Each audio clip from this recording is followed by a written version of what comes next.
Bienvenue au programme vidéo de l'EBVP. J'ai vraiment grand plaisir à revenir dans cette salle. Lorsque j'ai franchi la porte, je me suis vu avec M. Sommerville et avec Emmanuel. Lorsqu'on a lorsqu'on a trouvé le local, il n'y avait que des briques. Et par la grâce de Dieu, aujourd'hui c'est une salle qui est consacrée au Seigneur. Et nous devons remercier, comme beaucoup ils ont montré des versets dans lesquels ils remercient le Seigneur. D'abord, je vais vous poser les salutations de l'Église biblique baptiste d'Argenteuil. On prie beaucoup pour vous. Pourquoi? Parce que, si vous voulez, on est presque une église fille d'ici. Hein? Parce que c'est Sommerville qui... J'étais là-bas, il m'a pioché pour venir ici. Et avec lui, voilà. Je suis très content de voir des visages que j'ai connus, très plaisir de les avoir, et content encore qu'ils continuent à marcher dans la foi, parce que c'est ça qui compte le plus. Voilà, je vais vous donner le message que le Seigneur m'a donné, et c'est par rapport à un verset dans Philippiens 4,4 que tout le monde connaît. C'est un tout petit verset, hein? Vous connaissez. Et ce verset, il dit « Réjouissez-vous en tout temps ». Je le répète, réjouissez-vous. Je suis quelqu'un qui fouine à droite et à gauche. Je regardais dans la traduction de Luther. Voilà comment il interprète ce verset. Réjouissez-vous en tout temps de tout ce que le Seigneur est pour vous. Oui, je le répète, réjouissez-vous de tout ce que le Seigneur fait pour vous. Comme il disait les frères, si nous sommes ici, c'est par la grâce de Dieu. Donc, remercions le Seigneur. Et ce matin, j'aimerais vous laisser une pensée qui devrait nous faire réfléchir. Devrait nous faire réfléchir parce que c'est une pensée profonde. Nous sommes des privilégiés. Est-ce que vous vous rendez compte que nous sommes des privilégiés? Nous sommes des privilégiés en tant qu'enfants de Dieu. Nous avons des privilèges, d'immenses privilèges, car nous appartenons au Seigneur. Il y a dans le psaume 100, verset 3, il dit « Sachez que c'est lui seul, l'Éternel qui est Dieu. C'est lui qui nous a fait. Nous lui appartenons. Et nous sommes son peuple, les troupeaux de son pâturage. Nous lui appartenons. » Oui, mes frères et sœurs, mes amis, nous appartenons au Seigneur. Et Paul nous le dit, n'est-ce pas? Nous ne nous appartenons pas. Cela veut dire que nous sommes de la famille de Dieu, que Dieu est notre Père, et que nous sommes ses enfants. Dans Jean 1,12, il nous le répète, le Seigneur, mais à tous ceux qui l'ont reçu, à tous ceux qui ont cru en lui, il a donné les pouvoirs et les droits de devenir enfants de Dieu. Comment est-ce qu'on est rentré dans la famille de Dieu? En croyant en Jésus-Christ, en mettant notre confiance en lui. Hein? Et c'est un privilège d'être dans la famille de Dieu. Dans Romains 8, versets 15-17, je vais vous le lire. Vous n'avez pas reçu un esprit qui fait de vous des esclaves et vous ramène à la crainte. Non. Vous avez reçu l'esprit qui fait de vous des fils adoptifs de Dieu. Car c'est par cet esprit que nous crions « Abba », c'est-à-dire « Père ». L'Esprit Saint lui-même et notre esprit nous témoignent ensemble que nous sommes enfants de Dieu. Et puisque nous sommes enfants, nous sommes aussi héritiers, héritiers de Dieu, et donc co-héritiers du Christ, puisque nous souffrons avec lui pour avoir part à sa gloire. C'est fort ce verset. Nous sommes ses enfants, les enfants de Dieu, et nous crions « Abba, Père ». À Argenteuil, il y a beaucoup de gens qui, lorsqu'ils se tournent vers le Seigneur, ils prient en disant « Papa ». Et c'est comme ça qu'il faut parler à Dieu, comme notre Père. Parce qu'il est notre Père. Nous sommes des enfants de Dieu. Et vous savez, cette bonne nouvelle, c'est pour tous. Personne n'est mis de côté. Pour tous ceux qu'on rencontre au travail, dans le bus, dans le métro, partout, dans notre propre famille. S'il y a des gens qui n'appartiennent pas au Seigneur, qui ne les connaissent pas, c'est à nous de leur parler du Seigneur. Je le dis toujours à Argenteuil, si nous sommes sauvés, ce n'est pas pour rester assis sur une chaise. C'est pour aller et proclamer cette bonne nouvelle. Et leur montrer qu'est-ce que ça veut dire être chrétien. C'est ça que nous devons faire, chacun de nous. C'est à nous de le faire. Il nous a sauvés pour cela.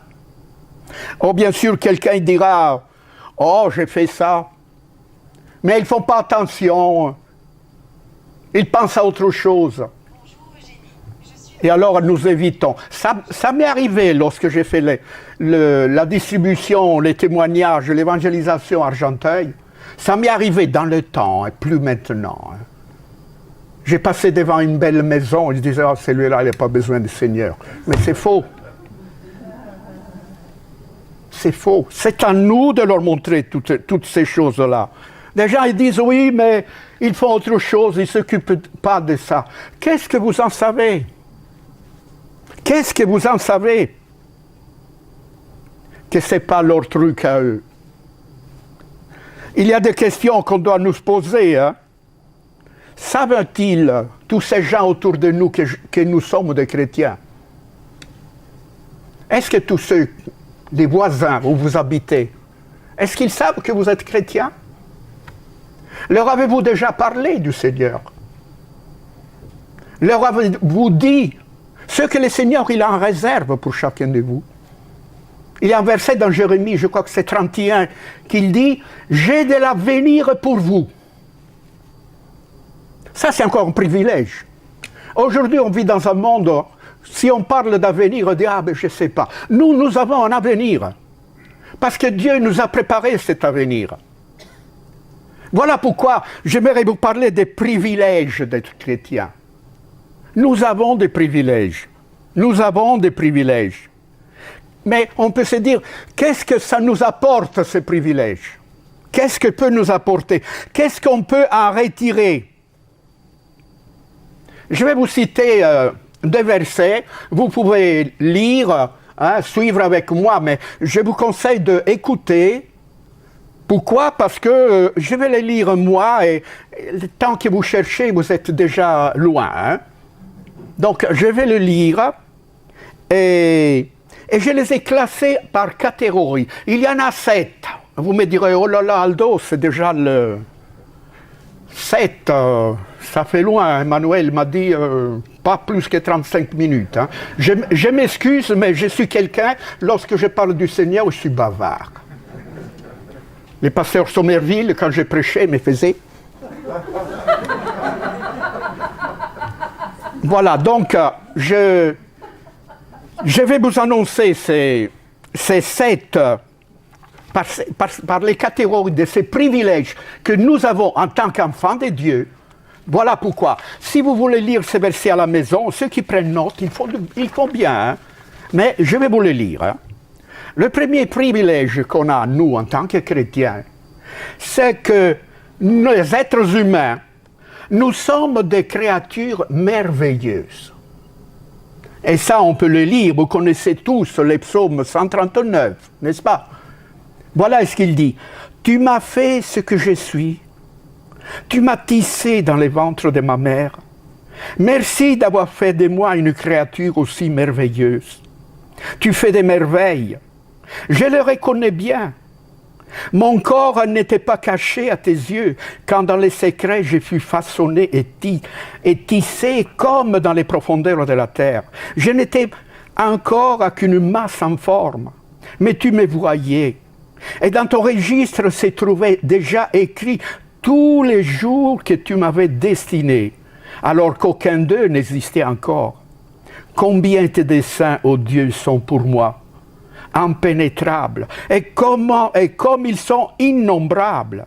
Si je les comptais, ils seraient bien plus nombreux que les grains de sable sur le bord de la mer. Voici, je m'émerveille encore. Et de temps en temps, je vais à Lille pour enseigner dans un institut biblique. Et où je vais, il y a toujours, dans la salle de bain, il y a ce verset qu'il est affiché sur la glace. Comme ça, tous ceux qui rentrent là, parce que vous savez, une salle de bain, on voit, hein, pour se mettre en bien, quoi. Et alors, il y a ce verset. Et des fois, Argenteuil, je le dis souvent, je vais le matin, je me regarde dans la glace, je me dis, que tu es beau, Aldo.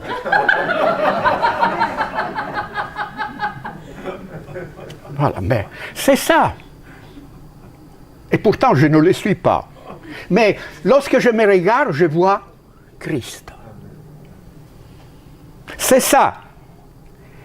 Le deuxième, c'est qu'en Christ, nous sommes de nouvelles créatures. Et nous lisons dans 2 Corinthiens 5, c'est un verset qu'on connaît, n'est-ce pas? Ainsi, celui qui est uni à Christ est une nouvelle créature. Ce qui est ancien a disparu. Voici, tout est nouveau. Quand on se tourne vers Jésus, on n'est plus les mêmes. On n'est plus les mêmes. Vous vous rappelez, lorsque vous êtes convertis, vous avez ouvert votre cœur au Seigneur? Moi, je l'ai fait et j'ai crié partout que j'étais enfant de Dieu, que j'avais accepté le Seigneur. On n'est plus la même personne. Voilà pourquoi on appelle ça la nouvelle naissance. Ceux qui continuent à vivre comme ils ont vécu auparavant, ils ne sont pas nés de nouveau. Avant, nous étions esclaves de Satan, du péché. Maintenant, nous ne le sommes plus. Nous sommes de nouvelles créatures, donc nous avons ce pouvoir de dire non au péché. Si nous tombons dans les péchés, c'est parce que nous le voulons bien. Sinon, nous avons en nous ce pouvoir de dire non. Et c'est ça un privilège. C'est un privilège des chrétiens. Et savoir qu'on est renouvelé, ça doit nous faire plaisir. Savoir que nos péchés, ils sont pardonnés. Savoir que nous avons le pardon de Dieu. Vous savez, le mot pardon, il est composé par 2 mots. Pardon. Si nous sommes sauvés, c'est par grâce. Pardon. Comment nos péchés ils sont pardonnés? Pardon. C'est la grâce de Dieu. Et ça, c'est un privilège que seulement les chrétiens ils ont. Pour pouvoir le vivre, il faut devenir chrétien. 3e point. Grâce à Christ, nous avons une demeure promise aux cieux. Les frères, il paraît que dimanche dernier, il a prêché qu'on est nomade des voyageurs. Mais oui, ici, ce n'est pas notre maison. Et il y a ce verset qui nous le dit. Que votre cœur ne se trouble pas. Ayez foi en Dieu. Ayez aussi foi en moi. Dans la maison de mon Père, il y a beaucoup de demeures. Si ce n'était pas vrai, je vous l'aurais dit. En effet, je vais vous préparer une place. Lorsque je vous aurai préparé une place, je reviendrai et je vous prendrai avec moi, afin que vous soyez, vous aussi, là où je suis. C'est dans Jean 14, versets 2 et 3. Et cette promesse, le Seigneur, il l'a fait à tous ceux qui l'écoutaient. Et c'est pour nous aussi. Nous le sommes. Moi, je suis italien. Vous l'avez pris par mon accent, hein? Mais comme on dit, ce n'est pas l'accent qui compte. Hein? Mais je suis italien, mais je suis de nationalité céleste. Je suis un peu comme, je le répète souvent, peut-être quelqu'un l'a déjà entendu, hein, comme les films des Martiens, là, excusez-moi la prononciation, n'est-ce pas? Excusez la prononciation, mais Et alors, il les voyait tout tristes. Qu'est-ce que t'as? Ah, maison, maison. Nous, en tant que chrétiens, nous devons être ainsi. Si seulement nous avions cette pensée constante en nous-mêmes, nous accomplirons en toutes choses sa volonté de Dieu. Il y a ce beau livre « Que ferait Jésus à ma place ?» Sûrement, quelques-uns ils l'ont lu. C'est poser la question, est-ce que j'ai fait ça? Mais qu'est-ce qu'il ferait Jésus à ma place? Nous ne sommes pas chez nous ici. Nous sommes des étrangers, nous sommes des nomades, nous sommes en voyage. Et ce voyage, il peut durer longtemps comme il peut durer qu'un jour. Peut-être qu'en sortant d'ici, ça, il n'y a que Dieu qui le sait, n'est-ce pas? Mais ce qui compte le plus, c'est être prêt. Dans Amos, il nous l'a dit, prépare-toi à la rencontre de ton Dieu. Tous, ils vont y passer. Dans Hébreu, il nous l'a dit, n'est-ce pas? Hein? Après la mort vient le jugement. Voilà pourquoi c'est quelque chose de très important. Nous avons dans le ciel une demeure. Et pas une demeure passagère, mais une demeure éternelle. C'est ça, ce qu'il y a le plus. Quatrièmement, il y a un autre verset, c'est que nous sommes inscrits dans le registre des vies. Et c'est indélébile. Et ce verset, il nous dit, « Ne vous réjouissez pas de ce que les esprits vous sont soumis, mais réjouissez-vous de ce que vos noms sont inscrits dans les cieux. » Luc 10, verset 20. C'est les apôtres, Dieu les avait envoyés, Jésus les avait envoyés 2 par 2 pour prêcher. Alors ils sont partis et ils ont accompli des miracles. Parce que Jésus leur a donné cette puissance. Il y a un verset dans l'Ancien Testament qui dit « Ton Dieu t'ordonne d'être puissant ». Cette puissance, nous l'avons aussi. Et ces apôtres-là, ils se réjouissaient qu'ils ont accompli des miracles. Et Jésus, il a dit « Mais c'est rien les miracles. Réjouissez-vous que vos noms ils sont inscrits dans les cieux. » Moïse, vous vous en souvenez, Moïse, il a dit pour le peuple d'Israël, « Efface-moi du livre. » Ah non, ça je ne peux pas le faire. Parce que nos noms, ils y étaient déjà écrits. Mais lorsqu'on a accepté Jésus-Christ, ils ont été passés avec le sang de Jésus. Et on n'efface pas le sang de Jésus. On ne l'efface pas. On ne l'efface pas. Hein? Il n'y a aucune lessive qui efface le sang de Jésus-Christ. Voilà pourquoi c'est très important de savoir, ce n'est pas d'accomplir des miracles. Il y a beaucoup de gens qu'aujourd'hui, qui, entre guillemets, ils disent accomplir des miracles. Ou qu'ils ont des dons, des guérisons, des prophéties. Surtout des guérisons. Il y a des églises qui sont bondées. Pourquoi? Parce qu'ils annoncent déjà à l'avance qu'il y aura des miracles. Nous savons par la parole que ces dons sont terminés. Ils avaient été accordés aux apôtres juste pour que la religion, le christianisme puisse se répandre. J'ai rencontré quelqu'un, il me disait, j'ai le magnétisme, je peux guérir. Mais qu'est-ce que tu fais ici? Va dans les hôpitaux.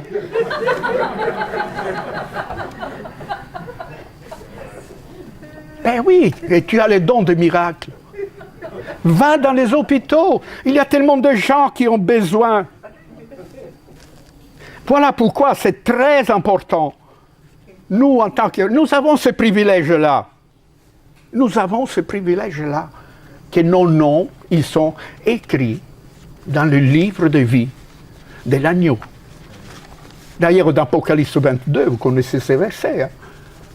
Les livres de vie sont ouverts au jugement dernier de ceux qui n'ont pas le salut. Hein? Chacun il va se présenter devant le Seigneur. Et tu t'appelles comment? Aldo. Non, je mets mon nom, hein, je ne vais pas vous utiliser un autre. Il regarde. Ah, tu n'y es pas. Mais j'ai fait ça et ça et ça. Ah, mais non, tu n'y es pas. Voilà pourquoi nous devons nous réjouir. C'est un privilège que nous avons. C'est un privilège que nous avons. Et cela, nous devons le garder au plus profond de nous-mêmes. Il n'y a rien qui peut nous l'enlever. Nous avons ce salut qui nous a donné Jésus-Christ. Le 5e, c'est un autre verset. Nous avons la promesse de la vie. Pas une vie quelconque, mais une vie abondante. Et nous lisons dans Jean 10, 10, il dit, moi, dit Jésus, je suis venu afin que les hommes aient la vie. Une vie abondante. Abondante. On peut être dans les besoins, on peut être dans un manque ou quelque chose, mais notre vie, elle est abondante. Toutes choses concourent au bien, n'est-ce pas, de tous ceux qui aiment Dieu. Ou soit dans la tristesse, ou soit dans la joie. Mais notre vie que nous avons en nous, c'est une vie abondante. Et cela nous rappelle notre espérance chrétienne. L'espérance, c'est quoi? Que le Seigneur revient. Le Seigneur Jésus, il a promis les dernières paroles d'Apocalypse. C'est ça, je reviens bientôt. Et l'Église qui dit, Maranatha, Seigneur. Nous n'attendons pas la fin du monde, mais nous attendons quelqu'un, le Seigneur Jésus, qui nous donnera cette vie éternelle, que nous aurons ce salut. Aujourd'hui, oui, nous sommes sauvés, mais nous ne vivons pas le vrai salut. Le vrai salut, c'est lorsque le Seigneur Jésus va revenir et nous serons au ciel. Plus de mort, plus de souffrance, plus rien. C'est ça le vrai salut. Bien sûr, nous le vivons aujourd'hui, mais pas comme on doit le vivre lorsque nous serons avec le Seigneur. Et c'est ça que ce verset nous dit. C'est un privilège, une promesse de la vie abondante et éternelle. Il y a encore un privilège, c'est que Jésus, il nous comprend et il nous connaît. Vous savez, c'est difficile aujourd'hui de trouver quelqu'un qui nous connaît, mais à fond, et qui nous comprend. Il y en a beaucoup aujourd'hui qui disent « Ah, je connais Jésus, je connais Dieu ». Oui, mais comment tu connais Dieu? Si vous regardez, je ne m'en souviens plus les mots en grec, mais il y a 2 mots en grec. C'est connaître par entendu dire, ou sinon c'est connaître par expérience. C'est seulement ceux qui connaissent Jésus par l'expérience. Parce qu'on a eu un rendez-vous avec le Seigneur. Et à ce rendez-vous, nous ne l'avons pas manqué. Parce que ce rendez-vous, il est pour tous, comme je dis. Mais il ne faut pas le rater. Et il y a ce verset qui nous le dit. Puisqu'il a lui-même été éprouvé dans ce qu'il a souffert, il peut secourir ceux qui sont éprouvés. Lui, il a vécu tout ce que nous pouvons vivre, et même plus. Et il comprend les moments difficiles dans lesquels on passe. Il nous comprend et il nous connaît. C'est ça. Des fois, nous le disons, je ne me connais pas, je ne sais pas. Mais Dieu, il nous connaît. D'ailleurs, il nous le dit dans Jean 10, n'est-ce pas? Je connais mes brebis. Je les appelle par le nom. Pourquoi? Parce qu'il nous connaît. Il sait ce qui lui appartient. Et c'est ça que le Seigneur, il nous dit. Voilà pourquoi dans Hébreux 2, il nous dit « Approchons-nous avec assurance du trône de la grâce. » Avec assurance. Pourquoi? Parce qu'avant, les gens ils ne pouvaient pas s'approcher de ce trône de la grâce, dans les lieux très saints. Ils ne pouvaient pas. C'était interdit. Comment cette interdiction a été enlevée? Lorsque Jésus-Christ est mort. Lorsqu'il a dit, Père, entre tes mains, je remets mon esprit, et il expira. À ce moment-là, il y a eu le voile du temple qui s'est cassé. Du haut jusqu'en bas.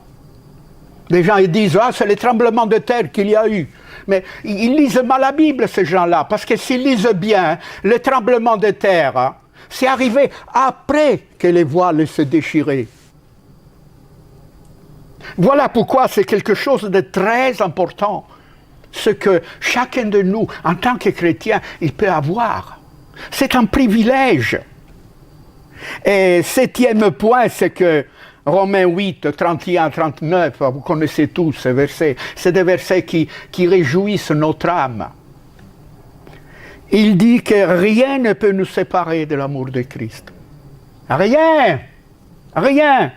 Cela veut dire que nous sommes toujours aimés de Dieu, même si nous tombons dans les péchés. Même si nous tombons dans les péchés. Et il y a eu un chrétien, un jour, il m'a dit, bah, moi je ne pêche pas, j'ai l'Esprit Saint en moi. J'ai dit, tu es heureux. Tu ne vas pas mourir.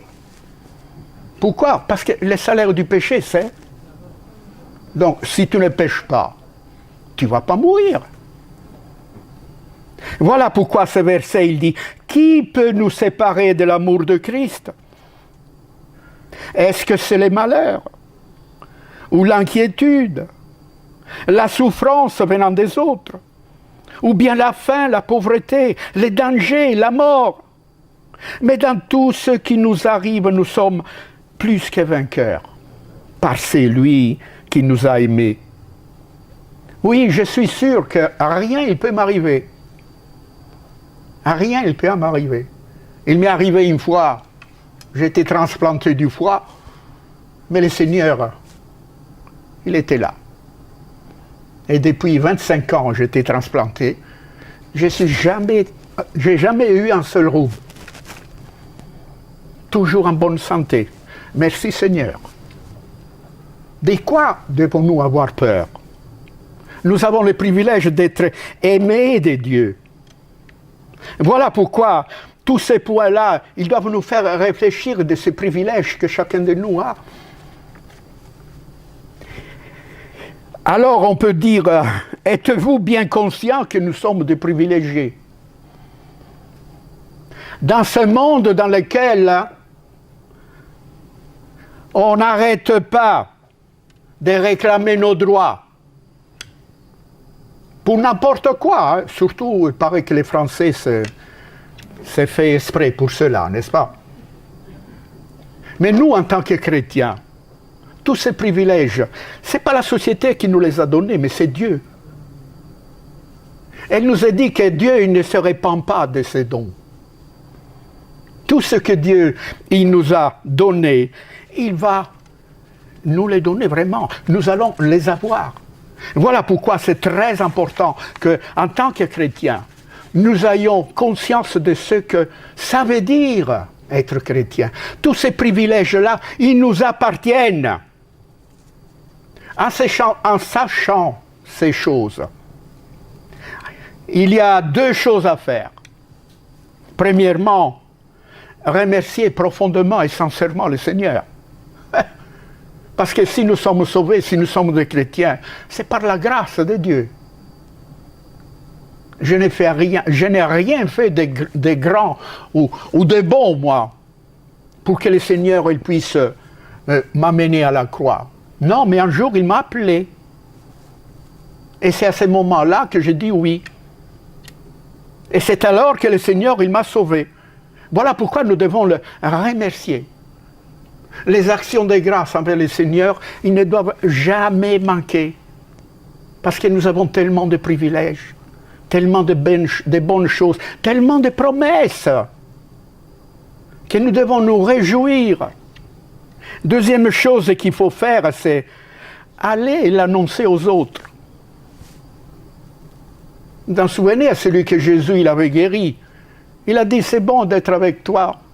Il a dit, rentre chez toi et dis aux autres ce que le Seigneur a fait pour toi. C'est ce que nous devons faire. Parler aux autres de tous ces privilèges. Des gens, ils disent, oh, chrétien, chrétien. Chrétien, on a tous ces privilèges. Vous me direz, mais moi, je ne suis pas chrétien. Que faut-il faire pour avoir ces privilèges? Je ne sais pas si vous connaissez les 5 R qu'il faut faire pour devenir français, pour devenir chrétien. Je ne suis même pas français, moi, je suis italien. Hein? Là, il y a les 5 R. Premièrement, c'est réaliser que vous êtes pécheur. Voilà, c'est ça la première chose qu'il faut faire. Réaliser que vous êtes pécheur. Et c'est ce que nous sommes. Deuxième, c'est réaliser que nous allons faire face au jugement. Car il est réservé à tous de mourir une fois. Je vous ai dit, approchons-nous avec assurance, n'est-ce pas? Mais vous savez, avant de passer devant le trône de la grâce, il faut passer devant le trône du jugement. Voilà pourquoi il faut savoir que si on reste dans l'état dans lequel nous sommes, nous irons en enfer. Et je le répète souvent, si on va en enfer, ce n'est pas la faute de Dieu, hein? C'est notre faute. C'est moi qui ne veux pas m'approcher de Dieu. Dieu, il veut que tous soient sauvés. C'est le souhait de Dieu, n'est-ce pas? Mais il faut qu'il se tourne vers ce que le Seigneur a décidé. Car le salut, c'est Dieu qui l'a préparé. Depuis le commencement de toutes choses. Le Père, il a préparé cela. Le Fils, il l'a accompli. Et le Saint-Esprit, il l'a manifesté partout. Et ça, avant le commencement de toutes choses. C'est ça le troisième R, c'est réaliser que vous ne pouvez pas vous sauver vous-même. Il faut savoir cela. Si je continue comme ça, j'irai en enfer, je serai condamné. Quatrièmement, c'est rendre compte que Jésus est mort sur la croix à ma place, qu'il a pris sur lui la malédiction. Et cinquièmement, c'est recevoir simplement Jésus-Christ par la foi. Dieu ne demande pas de faire je ne sais pas quoi. Il te dit seulement, aie confiance en moi. J'ai préparé la croix. Bien sûr, dans le témoignage, dans l'évangélisation, c'est quelque chose qu'on dit, Paul il nous le dit dans Corinthiens. Hein. Par la folie de la croix, Dieu, il a sauvé le monde. Ça ne vous est pas arrivé de dire à quelqu'un, c'est la croix de Jésus-Christ qui te sauve. Mais t'es pas... Hein? Et c'est ça la folie. Mais c'est la sagesse et la puissance de ceux qui croient en cela. Voilà pourquoi c'est quelque chose de très important de savoir ces privilèges. Si vous faites ces choses-là, les 5 R, vous aurez ces privilèges, parce que ces privilèges, ils sont à la disposition de tous ceux qui se tournent vers le Seigneur.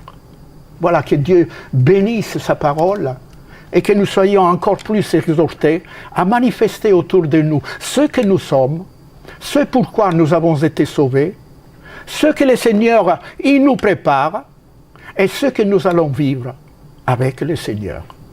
Amen.